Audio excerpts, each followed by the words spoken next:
A midlife crisis is more than just a cultural stereotype. It's a real psychological struggle that can surface between the ages of 40 and 60. Often triggered by aging, loss, or unmet expectations, it can actually lead individuals to question their identity, make impulsive choices, or abruptly abandon long term commitments. While not officially classified yet as a mental illness, the emotional and relational fallout is very real, especially for the spouses and families left behind. This podcast gives voice to those living through the aftermath, exposing the hidden pain, and seeking accountability, healing, and understanding. Thank you for joining us today on MLC Bomb Drop and Beyond.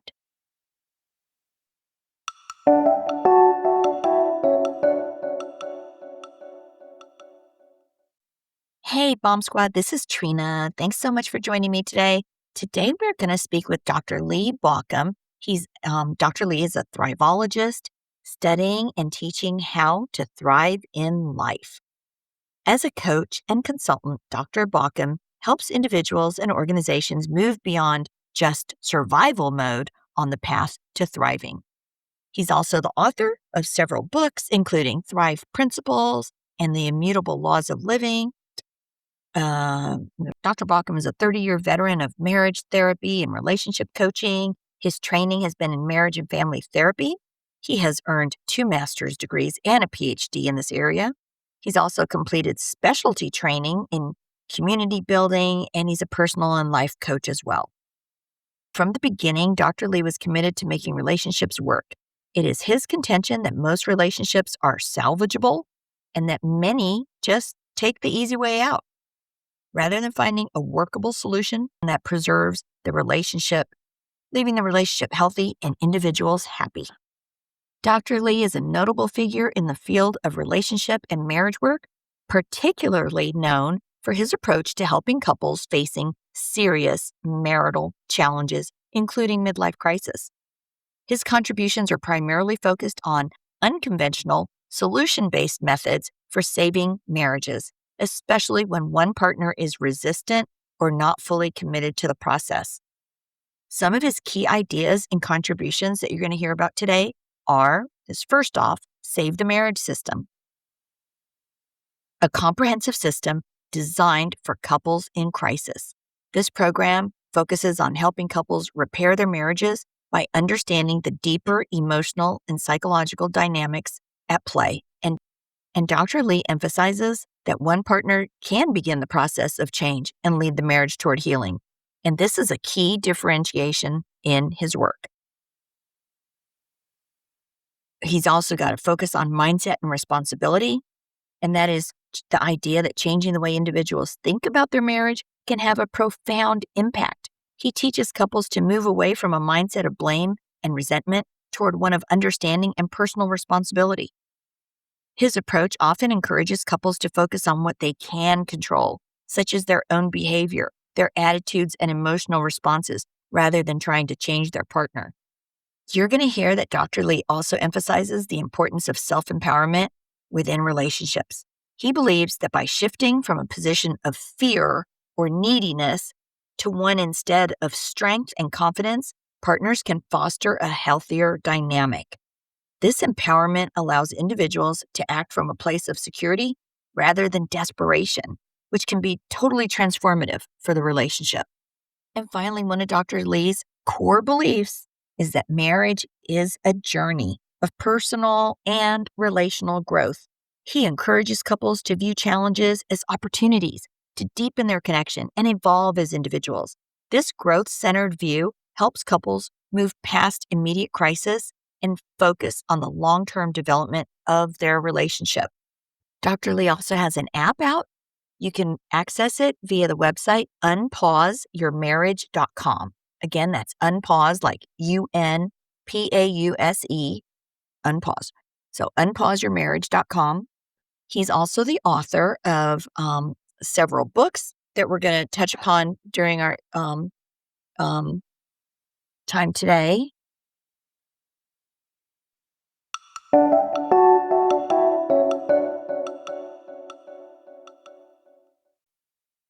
All right, so we are talking today with Dr. Lee Baucom. Um, he told me he approved that I could call him just Lee, so we're gonna talk to Lee today.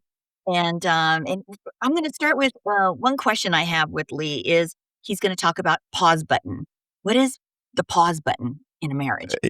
Yeah, and it's very common. In fact, I think this is the core reason that most marriages get into trouble. And we can even dive into how this even sets up for a midlife marriage crisis too. But let's just start with where that comes from. So you spend all this energy getting into a relationship and building this relationship, and all of your focus is there. And we can remember those times when you couldn't not think about this person you're trying to impress and get them interested in you, and then that works, and you decide that you're going to join together for the rest of your life. So, short little ceremony, and out the door you go into life to go try to figure this out.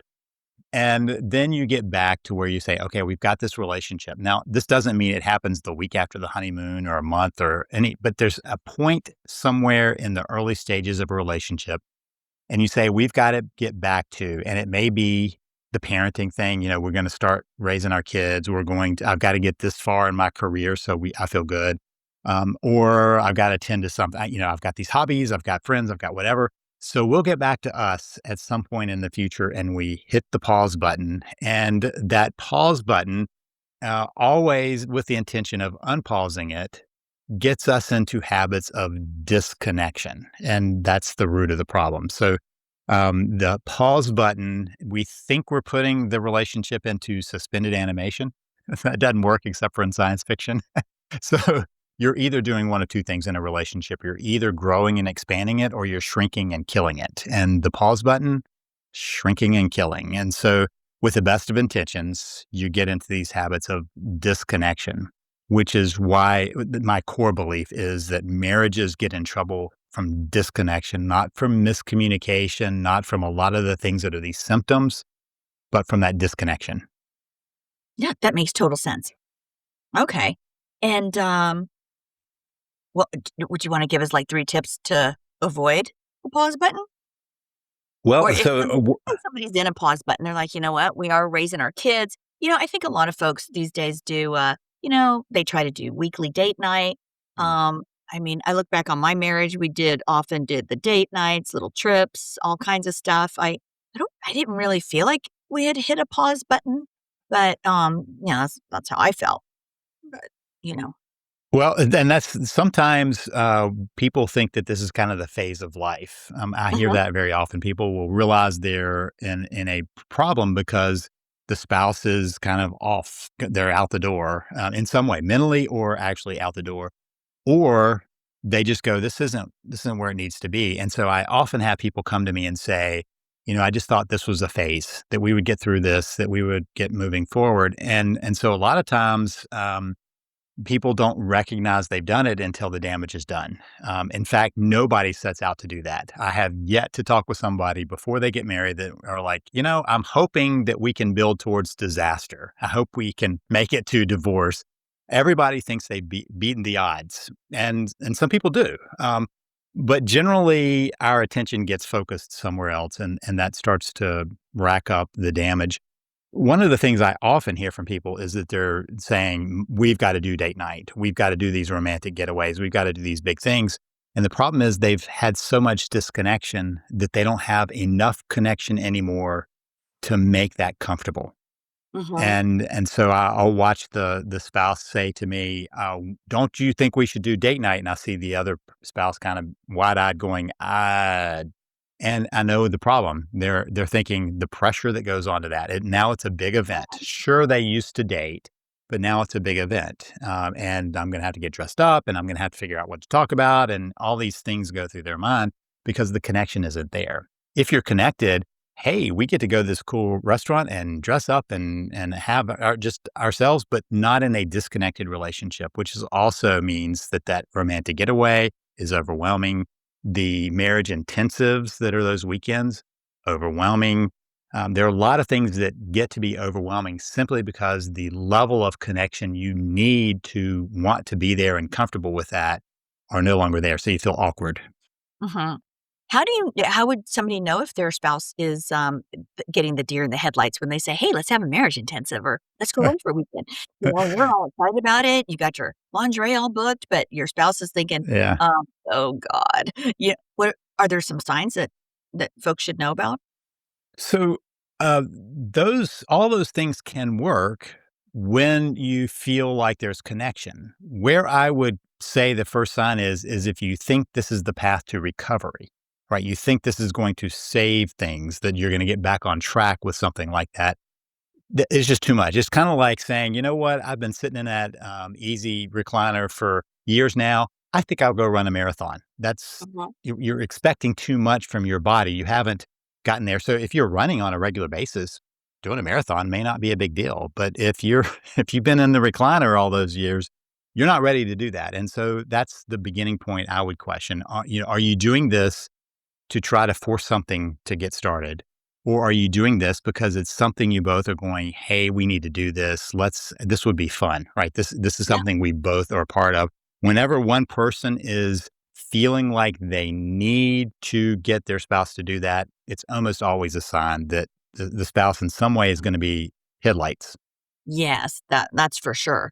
And I think a lot of, my listeners are, it they think there is no deer in the headlights. They think, "Yeah, we both wanna get away and have a fun time," or go out all the time. They are literally the rug's pulled out from under them. They never saw it Hmm. coming kind of category, you know? And, that's what makes the discard so difficult because 'cause you're sitting there going, "I thought everything was great," you know? Yeah. Well, and part of what is often fooling people is they're still communicating, they're still functioning in the household.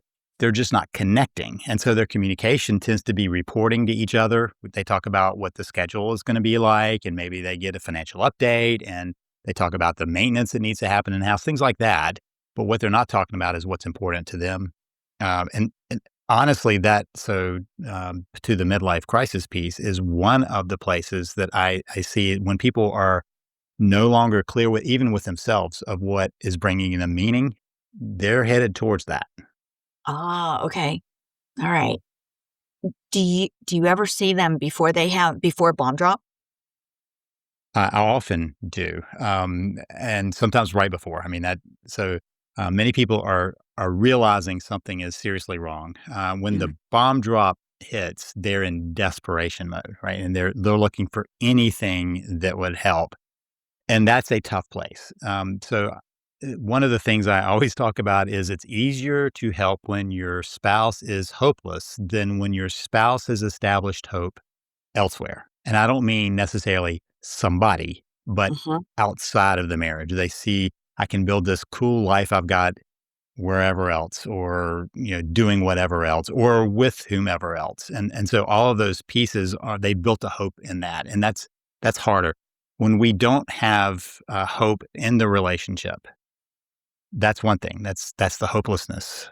And sometimes a spouse can work on that and rebuild what that looks like. But when you've already built, so you go from I don't know what to do, and your head is down to I know what I want to do, but it's over here. That's a lot harder to change the path. Mhm. Okay. And, do you work with couples, that are where one of the spouses is literally in the tunnel or going through a midlife crisis? Yeah, so I work with individuals who are ready to work on their relationship, and I work with couples when they both are ready to move forward. I don't ask for a commitment that they're going to stay married, Mhm, but I ask for them to be committed to moving forward and trying to figure out what's going on with the relationship. And here's why.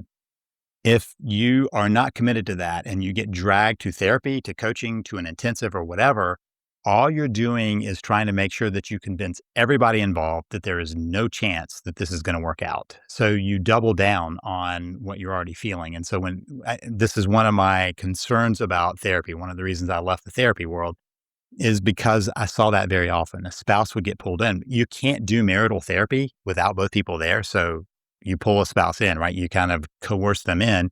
And then that spends their whole time convincing the therapist that there's no way this is going to work out. But while they're doing that, they're further convincing themselves of that same fact. And so they end up being more recalcitrant in what's going on, more resistant to working on things, not less. And so I always suggest to people if your spouse if you feel like you're dragging them, that is a no. That's Mhm. not the time to do it. You're going to find them even more convinced. So I do have a lot of people who come to me where the spouse has said, "I just don't see any hope in this."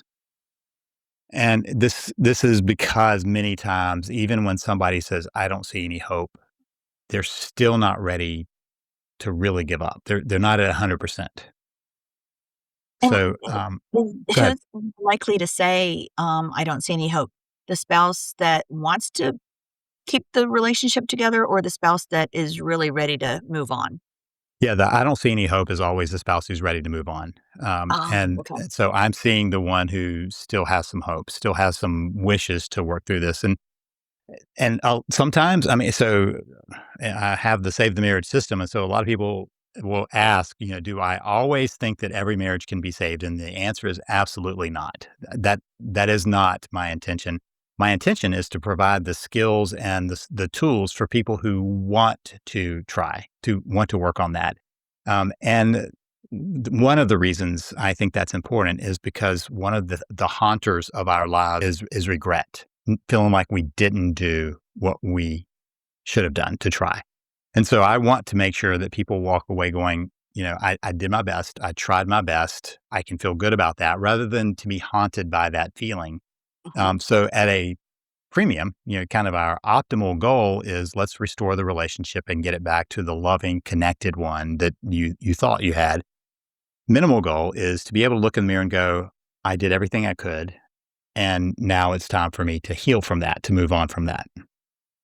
And I know you have several books out there on every stage of, like, to stay together, to not stay together, how to survive after you decide not to stay together, right? So, I think that would be that book, and, I'll probably include a list of these later for our listeners because there are several. Um, okay, and let's see, we've got okay, the Save the Marriage, is that your, that's that's, like, one of your most popular programs, isn't it? Yeah, Save the Marriage has been that system it's transformed and changed over time, but the core of my approach has been there really since 1999. I mean, that's when I started writing about this and looking for how do couples survive, and then since then, it's been how what else do you need, and what are the other pieces, and so it's only grown since then. But that's a core program that's been used by people. I don't know about Antarctica, but every other continent has got people Well, that's very using it. cool. So that's been a core piece of my messaging. One of the things that has happened more recently is people are like, I don't, it's not about saving my marriage. It's just that my marriage is flat. It's not doing well. And that's why I created the Unpause app, which is the kind of the newer piece of how can people unpause their relationship. They hit the pause button. It's lagging along. It's just kind of in trouble, chronically in pain. And the Unpause app is designed to help people get through that to a more loving relationship. So I've created the what happens if your marriage is crumbling to the what happens if it's just really hurting. My other work is, as we talked before we hit record, on thriving in life, just building a thriving life, really regardless of what's going on. That a core piece of that is how do you find meaning and purpose in your life? Where does that lead you? Which is, at least in my opinion, a way to make sure you stave off or cure a midlife crisis. Yeah, and, I think a lot of people don't think about it until it's, they're almost on that exit ramp, and it's like, "Dang, we should have, planned to get off," "We should have planned this a little better," maybe. What can you tell us about being, thinking in the mindset of being a thriveologist or thriveology in general for one's relationship? So I do think that a core human need is relationships. I mean, now that we have done some pretty longitudinal, long studies over why do people do well through life? Why do people do well, live long? What do they do? And one of the core determiners is your quality of your relationships around you. Mhm. So I use that as a core piece. We as humans have in our DNA the need to connect.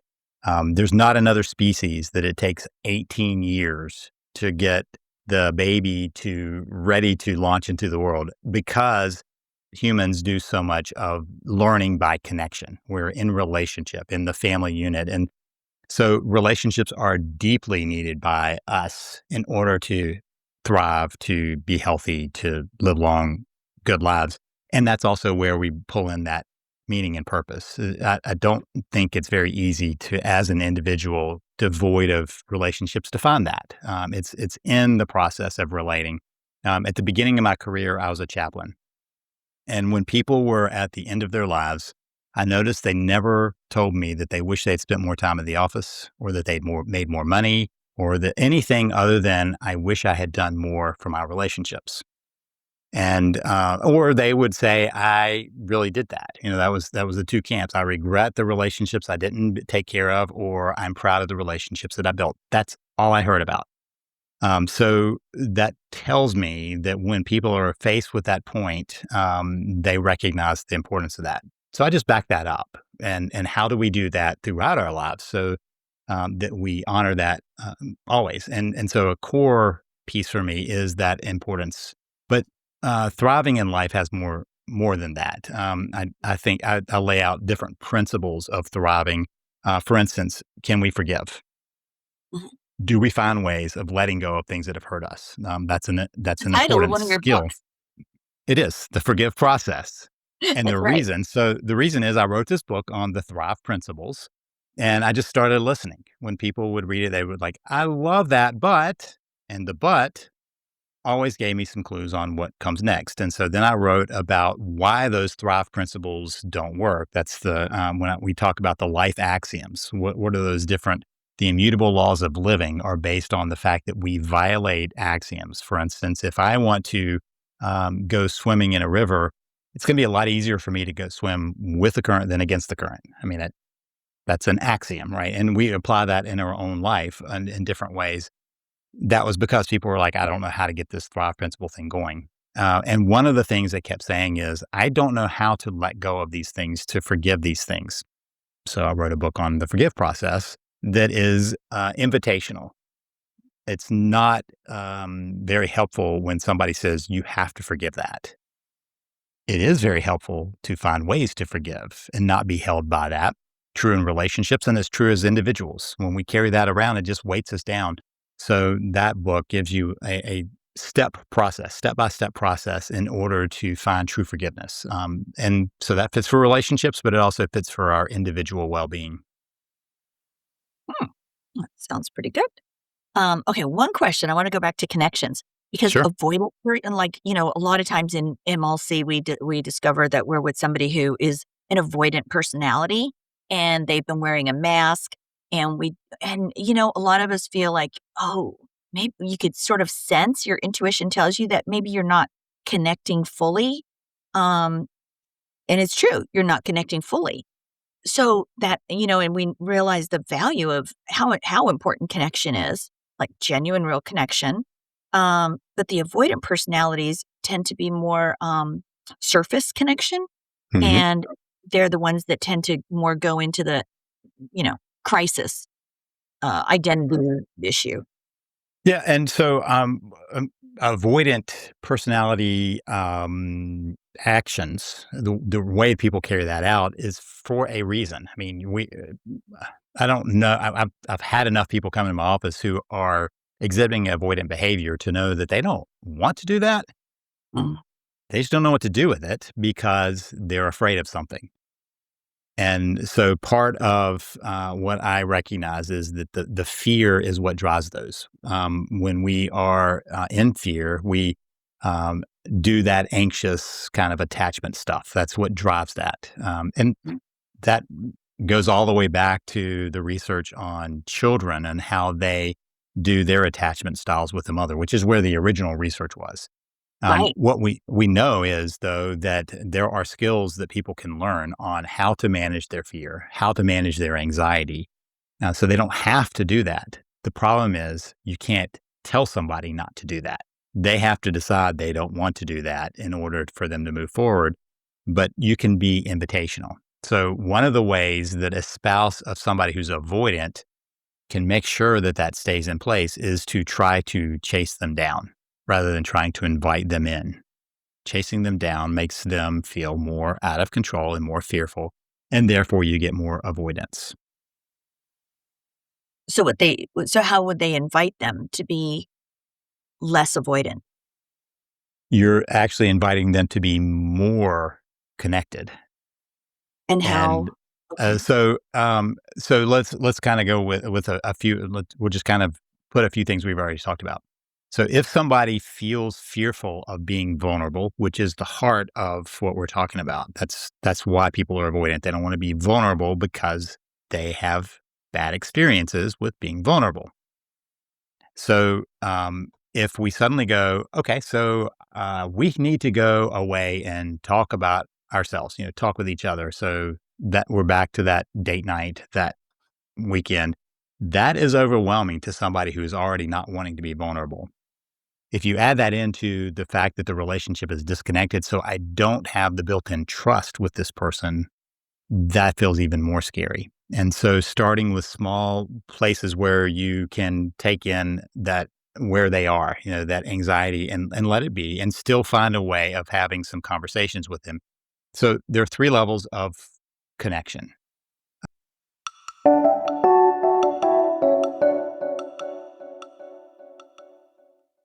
And so we can put these in to where that avoidance stuff comes in, but let's just name the three levels of physical, emotional, and spiritual. Physical connection is loving touch. So whenever I say this, somebody goes, "Oh, you mean sex?" And my response is, "No, but yes. I mean that is a form of that, but that's not the only one. That's just the one that people immediately go to." So is hand-holding and hugging and kissing and touching someone's back, and that is something we share with pretty much every warm-blooded creature. My dog likes to cuddle with me. We don't have to have a conversation. I mean, I do, but she's not she's not talking back. It's just me talking to her, but she likes the cuddles, and that's because she understands physical touch. Humans, though, have this capacity of talking and capacity of remembering that adds on a couple of other possibilities. And so the emotional connection is not it is verbal, but it's not just verbal. So as we're talking, even though people can't see, you're nodding along. That is some emotional connection. I'm like, oh, you're in agreement with me. I'll keep on going on this little conversation, and we do that with everybody. We give them feedback on what we're thinking. So a spouse, it may give a nonverbal clue that they're not listening because they're looking at their phone and not paying attention, or a verbal clue by turning and paying attention. Right. So that is an emotional connection. Emotional connection has two real components to it. One is the sense that I get you and you get me. Now, just to be clear, these levels of connection are not just true in marriage, they are true in relationships.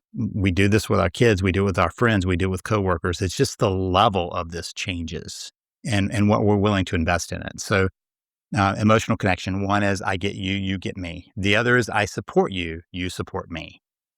And that's what happens at the end of a long day when somebody talks about how great their day was and we celebrate with them, or how bad their day was and we support them, right? That feeling that we are in this together, that's what emotional connection is about. And we do a lot of that by words. The problem is I've watched many couples who, how was your day is then a report of how the day went. Let me go Oh, through my calendar. I had this meeting and I did this and I did this. How was your day is not about your calendar, but how was it emotionally? But if you're disconnected, you answer it without the emotional and you just give the rundown. You report things instead of rapport building, which is what that connection is about. So that's a verbal actually, that's nonverbal. a really good point. The rapport building. Yeah, and isn't Rapport that what a building. lot of couples end up doing is just reporting? Here's what the kids Yep, did. yep. Here's what needs to happen on the house. Not how do you feel about your day and where you want to go to. So that brings us to that third level of connection of where you want to go to is spiritual connection. And when I say that, people say, "Oh, you mean religion?" And my response is no, but yes. I mean that's included because our religious beliefs often reflect our values, and our values are at our deepest part of ourselves. that level that we don't share with too many other people, or we don't share at depth with too many other people. And part of the reason that it matters in a marriage is because that kind of determines where you're going in life.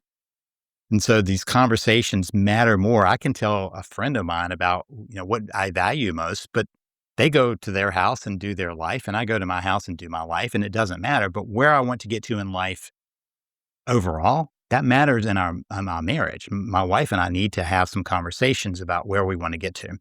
The interesting thing is when people tell me about when they fell in love, it's almost always a big discussion that's that spiritual connection. And I remember it when I used to do premarital counseling for lots of couples who were getting married in 7 of the bigger places in town. And so I heard this story many times. And in my relationship, my, at that time, girlfriend and I think we had frozen yogurt with a bunch of people. We'd already been dating some, but we went with a group and we came back and we started this conversation where we talked about the families we came from, where we'd been up until then, what was important to us, where we wanted to go in life, what we wanted out of life. And that's a vulnerability you don't share with too many other people.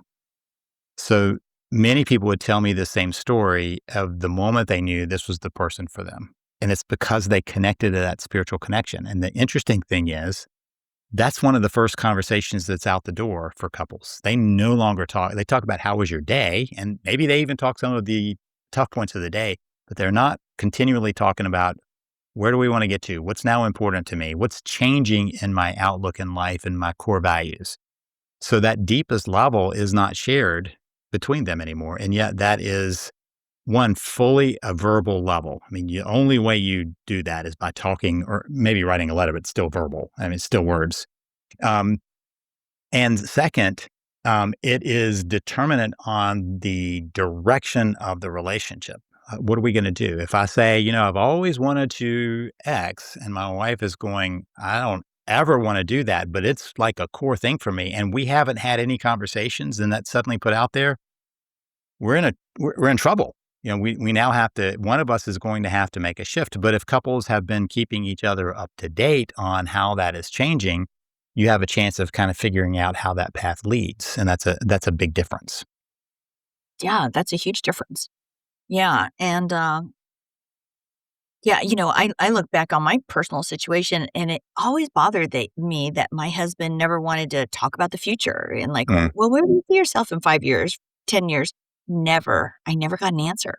And, is that an avoidant type of, like, why would somebody like, because I know, I'm like, "This is what I wanna do next week. This is what I wanna do in 5 years, 2 years, 10 years." I'm very driven, goal-oriented, and it just, like, drove me nuts that I could be with somebody that couldn't do a goal, I'm like, "Don't you have a what's your goal for next year? What do you wanna accomplish this year?"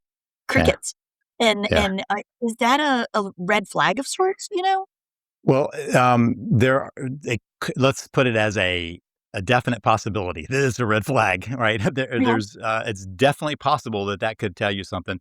And so let's go into why. Some people just don't. They're so wrapped up into where things are right now. Like they're so overwhelmed now that they can't think through. If you're in a crisis mode, it's very hard to think about what would it look like past that. You're in survival mode. Now, that doesn't mean actual survival. It's the survival mode that you're locked into thinking that. So that is a possibility that somebody just can't get to that. And people can stay in a crisis mode way past when there's an actual crisis. So that's a possibility. Second possibility is that there's some confusion. Some people I've had this conversation, like, what do you want to do? And they'll go, I'm really into mindfulness. I just want to be present. And my response is, then let's be present as we're having this conversation about where you want to go. Because that's what mindfulness is about, to be truly engaged with what you're doing. Otherwise, it's a childish way of thinking about mindfulness, which is I'm going to do whatever I want right now. And that's never been the intention of mindfulness. So I'll say to people, and they'll say, so I don't want to plan for the future. And my response is, you mindfully plan for the future. That's not so. Sometimes it's the fact that they misunderstand what being in the moment and mindfulness is.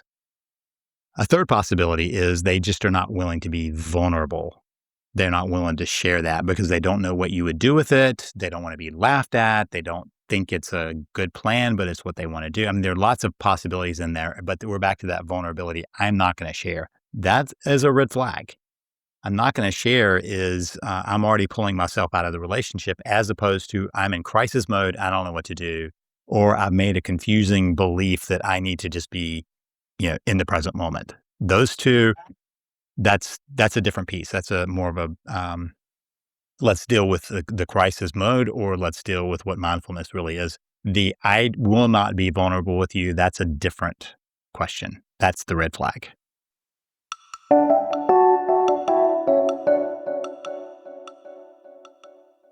Mhm.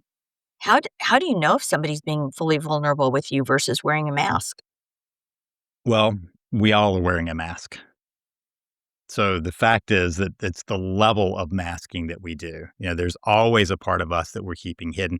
And let me just say, I believe that we need to.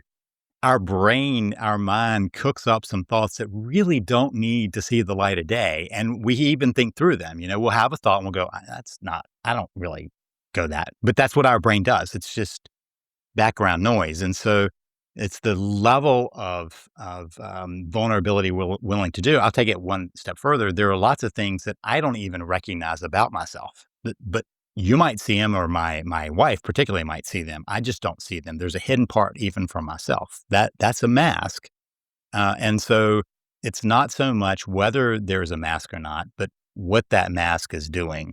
There are some people who are masking for advantage. Like they want to be able to call the shots, or they want to have power and control. So let's just go way back to the beginning of a relationship. Most of us are wanting to put on our best face at the beginning of a relationship. That's a mask. And so part of what we're doing as we get into a relationship is how much can I trust this person to be real, more and more real, but I'm never going to be fully real. And so that piece of masking is always going to be a piece of it. It's just how much. And if somebody is still choosing to withhold very important pieces of themselves, that's a different matter. I mean, some people have the capacity of living very duplicitous lives. So it's even more hidden to the point where they are doing things that are culturally unacceptable and still acting like everything's fine at home. That's one level. But in between there and our normal common everyday, I just don't tell everybody everything in my head. And I don't even know everything that people see from me. There's that wide range of how vulnerable can I be and how revealing will I be with somebody who's important to me. Um, it when you were talking about that, I was thinking, I remember when I was dating, I would sometimes, wear, like, a maybe less flattering outfit, or, um, just behave a little differently at dinner just to see, if somebody really liked me through all that, or if they were quick to walk away, you know? Mhm. Uh, I don't know what that psychological says That's about me. testing. That's Oh, testing. so Right, why you're would I testing to see, why do you love me? Why do you care for me? And is it real, right? Are you gonna stick through there? Yeah. But what I wanna kinda point out there is you chose a different mask. I mean, when you were consciously saying, "I'm gonna wear something different and see how they react," that's just another mask Mhm, to test and see what part if they will accept that part of you. And so I think all of us are trying to figure out just how much is this relationship worth to this other person? Am I just whatever, a pretty face? Am I just a yeah, dollar bill? Whatever it is. And we're going to test that out to see. So you're doing reality testing, and we all do that to some level, right? I mean, mhm, that's part of relationships. Um, and so the question is whether people then are convinced. They finally go, okay, you do love me for who I am and what I am, and I can relax into that. That's mhm, one possibility. The other is that it ends up feeling like a constant, "I don't really believe you care for me." I mean, that is another one of those anxious attachment pieces. If I think you don't no matter what you do, I am not convinced that you care for me, That's an anxious attachment style. Okay, that's good to know. Yeah, yeah, and I'm very more prone to put it all out there, wear my favorite things, I'm really into being authentic, and so Hmm. I'd rather just, like, nip it at the bud. If somebody doesn't like that, like, doesn't like me authentically, well, There, authentic. a piece of that is how much you're willing to put out there. But I would wager that even though you would put it all out there, it's not all out there. That there are still pieces of you, thoughts that you might have, opinions you might have, that you're careful where you place those. Because that's what we do. I mean, that's how we make sure that we don't lose these connections around us. And I think that is part of our human evolutionary psychology. That what we don't want is to be on the outskirts of the tribe. So we might decide that we want to see how much the tribe will accept, but just when you feel like you're getting to that point, you'll go, that's enough. I'm not going to do too much because Unless it's you wanna cold be out the there. leader unless you're the leader of the tribe and you wanna see, like, are we gonna allow them in, you Yeah. know? Yep. And the leaders who go too far in that direction, we know are more like cult leaders than being I a guess part of the so. group because they're trying to establish who's in and who's out. Mhm. Normal leaders are going, how can we, make sure we're cohesive and together in this? Work So together. lots of different leadership piece there, but the fact is that we all have these parts of us that we are careful how they are seen, just because it's important for us to be connected. Mhm. Oh, that's cool. So, I know you have several books out there, and, so for our audience who might be more likely to have just gone through a bomb drop and are really suffering emotionally, what would you say are your top 2 or 3, books or podcast episodes or something that can get them through the next month or 2 where it's, like, the worst part of their heartbreak? So let's divide that out. I mean, even people who have a bomb drop, some want to try to save their marriage. That is so that would Yeah. be like Oh, save absolutely. the marriage, right? Save the marriage. Yeah. I don't have it right We beside have me. a And so I have a book that is Beyond the Three Barriers. That's the barriers, meaning there are three barriers that are keeping a spouse from seeing a way forward, and they are hopeless, helpless, and hurting. So I like use alliteration just so people can stay with that. And so that book describes how you move through that. So beyond the three barriers would be good. Save the marriage would be another one because that really is an encompassing piece. If they are at the point when they are like, I can't save this marriage. I mean, there's not that option. That's when I recommend people do my Thrive principles because it outlines a way you can say, okay, how do I restructure my life in a way that allows me to build a thriving life? You don't have to be having a thriving life when you read that. And my belief is that if we start following the principles, your life will thrive. And what I noticed is when people read that book and they choose two or three, no more than four to start on, they all kind of interlink and they build on each other. And so once you're headed down one avenue, you realize there's another one that opens up to you just because you're heading in that direction.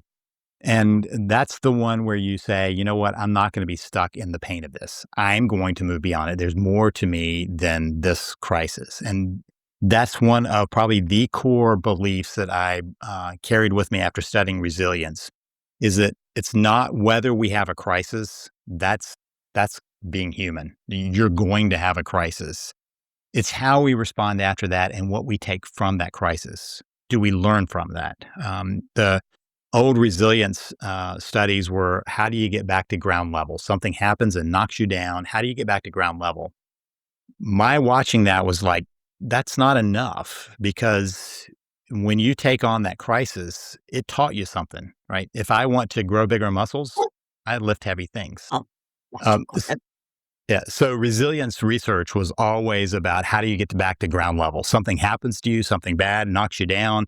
And the resilience research was that some people get back to normal instead of being forever scarred by it or hurt by it, they get back to zero. My thing was, how do you go beyond that, right? There's some lessons to be learned from the challenge. And what we know is the human body is built for challenge. So how do you build beyond that? How do you get past something? Our bodies are designed to sometimes have food, sometimes not have food. And that we've fooled that, right? Most people can get around that. Our body's designed to have fluctuations in temperatures. We now keep it at a steady state no matter what. And so all of those actually fight against our body's natural need for those fluctuations, those challenges to us. And when a crisis comes, and I'm not saying the crisis is designed to strengthen you, but it is a place to say, what do I grow? How do I grow through this? Right. And so when there's a challenge, the thriving piece is not at zero. It's what did I learn from this and what do I become because of this? Carol Dweck talks about the growth mindset. And a growth mindset question is given this, given what's happened, given where I am, what is now possible? And there's always an answer to that. So that's the resilience piece that I think got too limited. So the thriving piece is how do we go above that? Mhm. I love that. I love that, growth mindset, like, what is now possible? And, I try to encourage our listeners that, maybe they're on a path that they didn't see, but it could really be full of new Mm. opportunities, you know? Um, and that's exactly the growth mindset, what is now possible. And it's interesting you said the human body is built for challenge. I never thought of that, you know? But even, emotionally and mentally, um, and yeah, so that's good. Okay. And, um, and that resilience, that's a real big thing. I think a lot of us don't realize how resilient we are until you're thrown into a situation, you know? In fact, I think some of the self messaging that people give themselves is, I can't deal with this. I'm overwhelmed with this. That's okay in the moment of the crisis. But to have a basic understanding that I have dealt with everything that has come my way so far, I'm 100% making it through everything that's come my way, and I'm going to do it with this too. I can find my resilience to work through this. That's that for a lot of people. That's a shift in messaging. They have to see that there is capacity of moving through something. Now, I mean, clearly there is an endpoint for all of us, so that is true, but in between here and there are going to be crises. And so that's another myth that I think is useful for people to give up that I shouldn't have a crisis. My life should be without crisis. That's not possible. It's never going to happen. We just deal with the crisis and move forward. Mhm.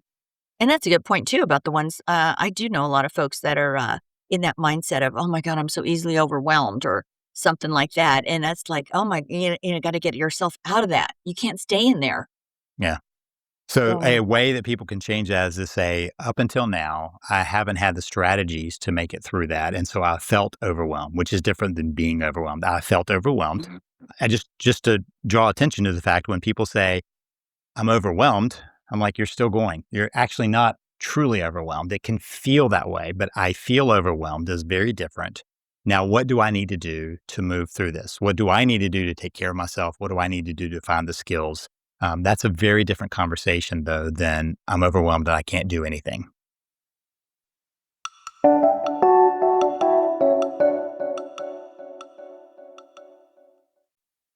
Alright. Our last thing today then, do you have 3 tips for those folks out there that are saying, "Oh gosh, Trina, I feel so overwhelmed." Okay, listeners, we're gonna move you forward, so you may feel overwhelmed, Hmm. but do you have some what 3 things can they do maybe to Yeah. get them So, to the next so level? f- first thing is to recognize the difference between reality and the feeling. That is, I'm always pushing people to say, I mean, I know you feel that way, but I want you to look to see that you're still getting up every day, you're still doing everything, and if you're not, that's basic first aid. Like I've got to do some self care, and not to feel bad about the feeling that you're feeling what you feel. That's I mean, it's a neutral thing to feel what you feel but then choosing your actions. And so the first one, the second piece of that is to ask the question, what do I have control of?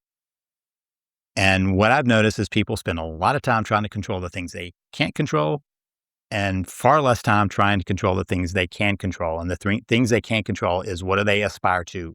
Their aspirations, their attitude, their actions. What do they aspire to? What do they want to go towards? Having a goal is helpful for that. Having a place you want to get to your attitude, can I figure out how to get there? I have a choice of that. And there are times when it's worthwhile to say, I am no longer going to try to get to this place. I'm going to have to find a new aspiration to get to. I mean, sometimes it's time to wrap it up and move to something else. The last thing is your actions, what you do and say, what you don't do and say and don't say.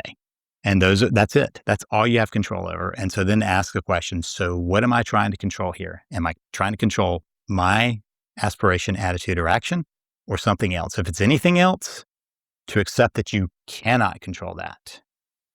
And the last piece of that is to then ask, so what do I do to move me to something of a meaningful life? What is my purpose given where I am? What will bring me meaning?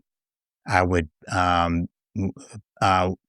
put a bet on the fact that it's going to be in relationship and it's going to be in contribution. How can I do something for others? How can I reach out? And so many times I've said to people, if you're miserable right now, reach out beyond yourself and be how you contribute back.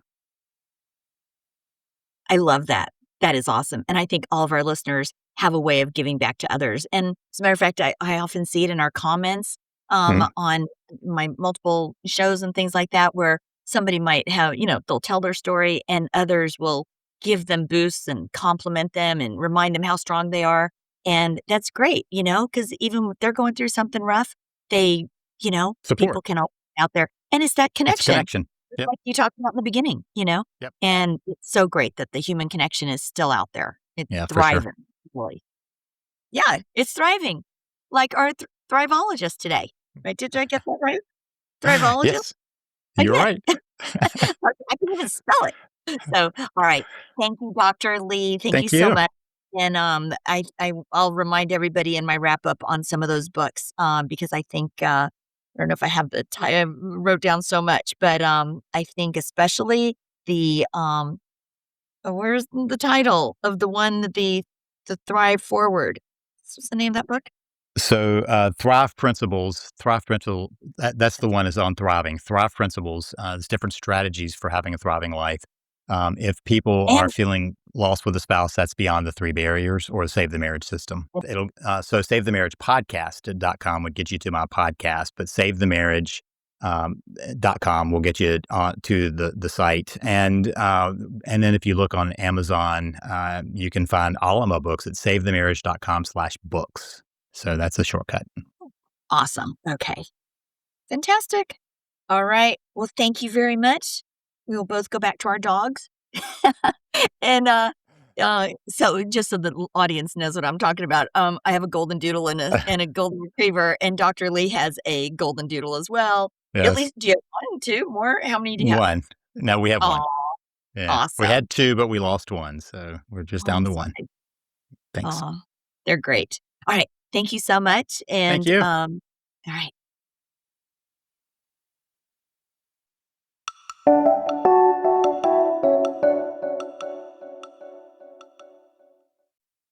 So you guys, Dr. Lee has an app out, and you can reach that at unpauseyourmarriage.com.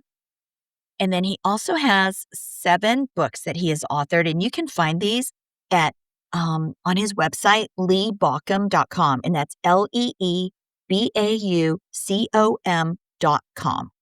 I'm going to repeat that again. It's www.leebaucom.com. And the titles are Thrive Principles, 15 Strategies for Building Your Thriving Life. He's also got his super popular book, How to Save Your Marriage in 3 Simple Steps, even if only you want to. He's also author of Recovering from the Affair, and that is your guide to saving your marriage after emotional or physical infidelity. He also has authored The Forgive Process, a little book on forgiving and letting go. He has authored Marriage Fail Point, Why Your Marriage is Failing and How to Turn It Around. Also, Beyond the 3 Barriers, Why Your Spouse Can't See a Way Forward and How You Can Help. Then he's got The Immutable Laws of Living, an inspirational blueprint to living your meaningful life. And the Thrive Journal, your daily journal for building a thriving life. So we have a lot of resources for you guys. There are so many resources because this is truly epidemic. It's truly an epidemic. We are in epidemic proportions for divorce, midlife crisis, um, emotional dysregulation, you name it. There's a lot of people out there that need help, and we have a lot of resources for you. So go check out his books at leebaucom.com.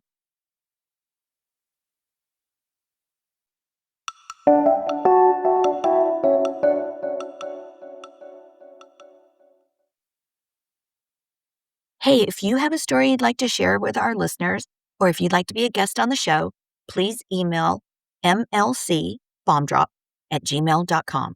Again, that's mlcbombdrop@gmail.com. All right. Thanks for listening. We'll see you soon.